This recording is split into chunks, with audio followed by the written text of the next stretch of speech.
In My Hero and JJK, there are two assassin-like characters in each series that the fans go crazy over. Whether it's their cool ideologies or just badass moments, people seem to love them, so why not make a video covering both of them? And to be honest, I'm pretty surprised nobody's really made a comparison between these two or just put these two up against each other, so I won't be the first one to do it. So in this video I'm going to be covering Stain vs Toji to see who the real winner is. But before I get into the video, if you guys enjoy content like this, you know what to do. Hit that like button and subscribe, as I do post content like this regularly, and to be honest, it's a win-win. You guys show support and I'll give it back to you in the form of videos. Whether it's My Hero, other anime, or just fiction in general, in due time I plan on covering it, so be there when I go there. But that's enough of my rambling. Why don't we get into the video and find out who is truly stronger between Stain and Toji. Now before we get into the video, I'm going to go over the rules so you guys know what I'm doing this by. Don't worry, the rules won't be anything complicated. The first rule will be that they're bloodlusted, and the second one will be the location, which is Shinjuku. The third rule is that there will be two versions of this fight, the Lowball and the Highball, and then obviously in the end I'll just find out which one is probably more concrete, and then I'll say yeah, this is the winner. And then the fourth rule will be that they will have no prior knowledge of each other, so they'll be going into this blind. And so with that, we're done with the rules, allowing me to get straight into their scaling. And so to begin the video, we have the beloved heavily restricted user, Toji. Now Toji's scaling by itself is pretty up in the air, as he does do a few things throughout the story, but due to Maki existing, we're able to use a lot of her feats to then scale him. Now the reason I'm able to do this is because it isn't stated before or after Shinjuku if Maki has surpassed Toji, so I'm just going to assume that they're still equal in power. So with that being said, why don't I cover his AP. Now Toji's AP doesn't really matter in this fight, and I'll be covering more of his raw strength than his AP, as he does have the soul split katana, which I'll get into later.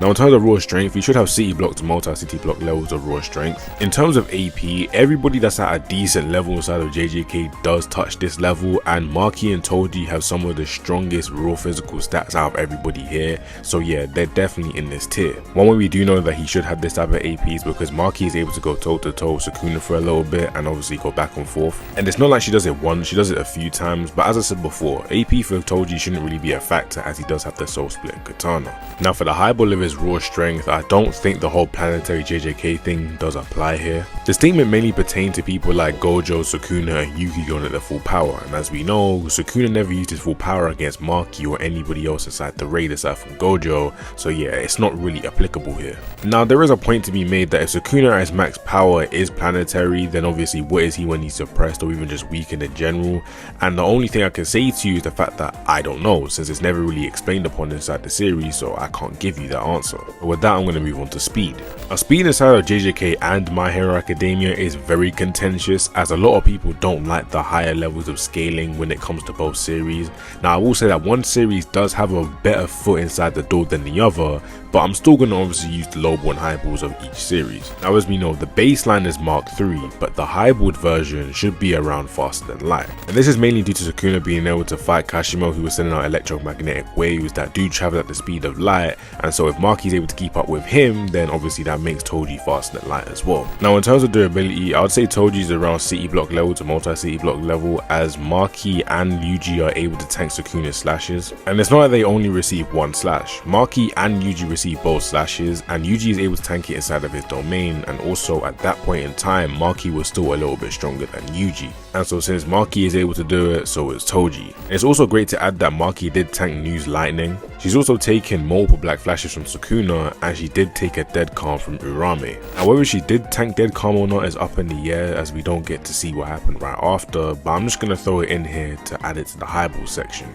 Now for endurance, as I just mentioned, Maki was able to take multiple attacks from Sukuna on many different occasions before he was amped by the black flash, and even after he was amped by multiple black flashes, so this is able to add on to Toji's endurance, and Toji does have another endurance factor that I'm going to add in later. Next up is Toji's battle IQ, and he is a trained assassin, so his battle IQ is going to be really high, and especially since he hunts sorcerers, he has to make plans for these different abilities that he may come across. Best showcase of this is when he was able to plan for Geto and Gojo, and bearing in mind this was Toji up with a long layoff as well, so he was pretty rusty, but even while rusty he still had really good IQ, and in this battle I'm going to be using a peak pinnacle version of him, so that rust will not be there. And lastly for Toji, we have his plethora of hacks, and so due to him being a heavily restricted user, he does have a lot of hacks that we need to cover. The first thing Toji can do is regenerate, and although it isn't the fastest, it is still there and it's pretty useful. The next thing Toji also going to be able to do is use the air to sense things around him. This is more targeted towards curses, but in different battles this could be really useful. Another cool thing Toji can do is air step and walk on water. We see him run across water like it's nothing against Dagon, and then we see Maki air step against Sukuna. And lastly, Toji has a plethora of weapons at his disposal due to the inventory curse. The weapons that he mainly uses are the inverted spear of heaven, the soul split katana, the chain of 1,000 miles, and the playful cloud. And so these weapons have different abilities that I need to cover, so starting off I want to go with the inverted spear of heaven. Now this blade allows him to stop all curse techniques, but nobody's going to be using the curse technique here, so it's pretty much useless. Next up is the soul split katana, and this is definitely going to be the weapon that he'll be using the most throughout this fight. The soul split katana will damage you no matter what, as it nullifies durability, so no matter how strong you are, the soul split katana is going to be able to damage you. And so with that being said, it's pretty much a given that he's going to be using it the most throughout this fight. Next up is a chain of 1,000 miles, and it's able to extend for however long it wants to, and usually has a weapon attached to the end of it. Now if you're able to see the end of it, then it will stop extending, but I don't think that's going to be a factor here in this fight. And so lastly we have the playful cloud, and out of the three of them, this is the one with the least spectacular power, as all it does is just register how strong you are and then allow you to use it depending on how strong you are. Because it mainly factors in raw strength, it will be way better in the hands of somebody like Toji than Yuta. But yeah, with that being said, that's all of Toji's scaling, so why not move into Stain's? Aside from a small handful of antagonists inside of My Hero, Stain is definitely one of the most notable ones, as his ideologies were cool and the way he came in clutch inside the final war is something that you cannot forget. But we're not here to talk on that, we're here to talk on his power scaling, so why don't we get into it. Alright, quick intermission here. Everything I say about Highball Stain's AP is a lie. Why? Because I interpreted the panel wrong and he didn't cut all for one. I don't know how I missed that. I think I just saw it, I just saw blood and I saw Stain appear. And I was like, oh yeah, he definitely can't. No, he didn't. He got that blood elsewhere. So yeah, everything I say about his AP is wrong, but everything else is correct, because I had to like triple check after that. But yeah, I'm gonna let you guys continue the video.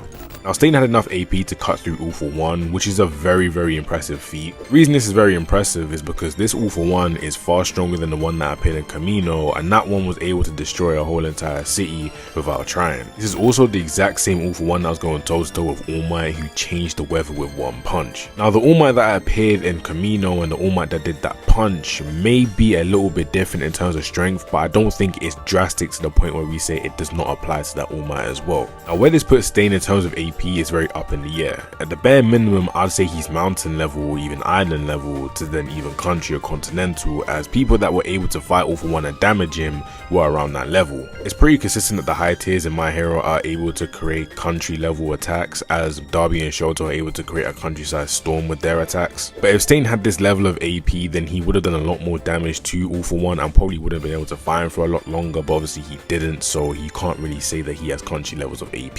So instead of trying to search and find it, I'm going to find out where his baseline is, and I'm just going to give him where he should roughly be at in terms of a highball. Now the Lowball comes from his fight against Ida, Deku and Shoto. Now, before I get into the feats, it is great to mention that Stain was holding back here, so everything I'm about to say happens from a weakened Stain. And the reason I say this is because Deku says that he was holding back and he could have killed them at any time. And so when you look at these guys' feats, you're then able to say, okay, Stain does actually have a lot here. The main one I'm going to use here is Deku, as Deku does have the better feats out of everybody here. This is the exact same Deku that was able to take suppressed smashes from All Might that was able to destroy a city. And then later, this exact same Deku is able to punch All Might and damage him. And if you don't believe me that Stain does have the raw capabilities to do this, just look at this elbow he gives Deku in the back and see how he reacts. Then when you factor in Ida, who is slightly weaker than Deku, and Shoto, who is relative to Deku, you're then like, okay, so if he's able to take out 3 people like that, then Stain has to have some sort of power on him. So you could say at the bare minimum, Stain does have multi-city block to city levels in terms of AP, but at a highball, I'd say he's mountain level at bare minimum. If you want to put him higher, then that's fine, but I do believe that mountain level should be a pretty good range for him. Now, just like JJK, speed is a hot topic inside the My Hero community, and so I'm going to break it down in 2 ways with the Lowball and the Highball. Now the Highball in quotation marks is pretty simple, as Toru is able to reflect light, and Aoyama was able to bounce his laser off of her, and on many occasions it stayed to be light. And so when Mina is able to dodge that in the sports festival so casually, and Deku, Shoto and Ida scale above her, Stain must be above that as well. Bearing in mind at multiple points during this fight he was either snuck or just jumped, and he's able to keep up with all of them. Now if you don't want to take this calc, we can go down the other route. Now the lowest of low balls that you can get for Stain is him being hypersonic, as 5% Deku is around hypersonic in terms of speed, and as I said before, Stain is able to react to these guys and keep up with them on multiple occasions. Now at first I thought durability was going to be Stain's weakness, but it's really not. Stain is able to take multiple Deku punches and was also snuck on their first interaction, which means he should be able to take city block levels to multi-city block levels of punches off guard. That allows me to segue into his endurance, as he's able to take multiple punches from them and was even tag teamed by them and even got up at the end to then give his final speech. He did this while his lungs were punctured, so he can endure a lot.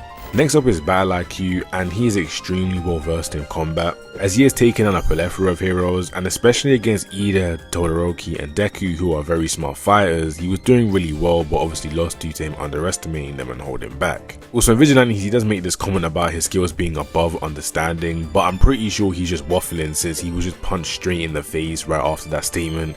But then he does blitz Knuckle Duster, so I don't really know what to make with this statement. You can do with it as you please. And so now finally we have his hacks. And so Stain's main way of fighting is through his quirk, as he does like to slash his opponents and then lick their blood to keep them down to the ground and then just finish him off like that. Depending on your blood type, he's able to extend how long you can stay on the ground. But I don't think this is going to be useful here, as we don't know Toji's blood type, so I'm just going to say he has an A blood type to put it in the middle. But his blood curdling is so strong to the point where All For One had to make preparations for it just in case he popped out and decided to attack him, which obviously Stain did. So the final thing Stain can do is he can freeze people in place with his will. Now we only see him do this once, but when he does do it, it's extremely potent, as he's able to freeze people like Endeavor and Gran Torino. The fact that he's able to freeze somebody like Endeavor in place does show how strong his will is, and does show us how potent that ability can be. That being said, that's enough of their scaling. Why not get into the fight and see who is truly stronger? Out of the two fights, I'm going to start with the Lowball. Now this fight is very close, as their overall stats are very similar, but Stain does take speed, and that is a massive stat for him to take. As we know, Stain's fighting style mainly relies on his blood curdle, and if he's able to cut you and damage you and put you down with his blood curdle, then the fight is pretty much over, since this is a bloodlusted Stain. Now, I know Toji's body isn't regular, but if somebody like All For One had to prepare for Stain and he was even fearing Stain's power, then I don't really understand where Toji's gonna get the strength to break out of this. But if for some reason you think that Toji can randomly break out of this and they actually have to fight each other, I do believe that this will be a very even fight, and I do see that Stain could come out on top, mainly due to his advantage in speed. So with that being said, the Lowball goes to Stain. Now the Highball here is very interesting, as Stain does have more AP, but they're both relative in speed here. As I said before, Toji's AP here really doesn't matter, as he has a soul split katana. And so now the question you have to ask yourself is if you believe that Toji is going to be able to kill Stain before Stain is able to damage him. And because they're both faster than light here, there's obviously going to be that factor of, okay, well, Toji can land hits on Stain and it will be very even, so can Toji land enough hits to put down Stain before Stain is able to land one hit on him and activate his blood curdle? Now the main thing that's holding Toji back here is the fact that he doesn't know about blood curdle. If Toji knew about blood curdle, he would try his hardest to stay out of range, since Stain is very slick with how he uses it. In this fight against Deku, Stain is able to nick Deku while Deku landed a blow on him. How he was even able to do that is beyond me, but as we can see, Stain is extremely quick with how he cuts people, and all Stain needs is one drop of blood and you're under his spell. Now if Toji decides to dissect him and remove his arms, then yeah, I do think that Toji would win this, but would Toji know to do that? I don't know. As I said before, it's how you view the fight. Personally, I do believe that Stain will be able to nick him and then put him down and then finish him off there. But if you believe that Toji can put him down, then go ahead. So for the Highball section, I'm going to give it a draw. Now you guys came here for how they actually scaled, and so I'm going to give it to you straight.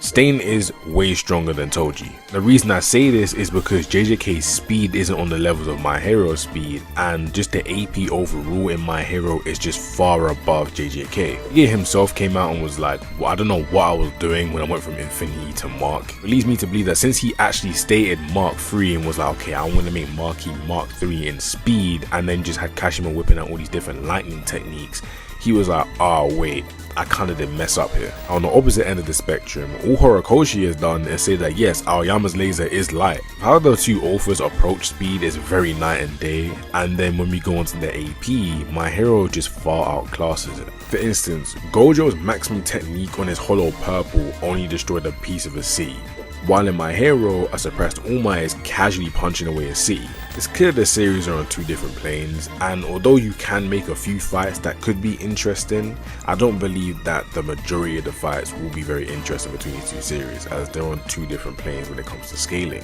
To be honest, if their scaling was more comparable, I would be able to make better matchups like Chisaki versus Yorozu. That would be a fire fight. But obviously I can't do that since Chisaki is just far faster than her, and obviously he can just do a lot of things to her, so it'll be very one-sided. And so the final thing I do want to add that's really important in this discussion is the fact that the humans inside of My Hero Academia make zero sense. Deku at the age of 14 with no ounce of training is able to pull All Might and a fridge. Bearing in mind, All Might says he's around 500 pounds here, and I could be wrong, I think he's around 600 pounds or something like that. Essentially, with zero training, Deku was pulling 700 pounds. Then you have characters like Bakugo who don't have the leisure of having a quirk that buffs his physical strength, is able to take smashes from All Might. You can see that the heroes in My Hero Academia just aren't regular at all, so obviously people just need to understand that when talking about them. But yeah, with that being said, I think that's the end of the video. I hope you guys enjoyed this video because I really did enjoy making this, as My Hero is one of my favorite series, and obviously it's my profile picture, so you should know that. But yeah, love for all the support, and I shall see you in the next video. Goodbye.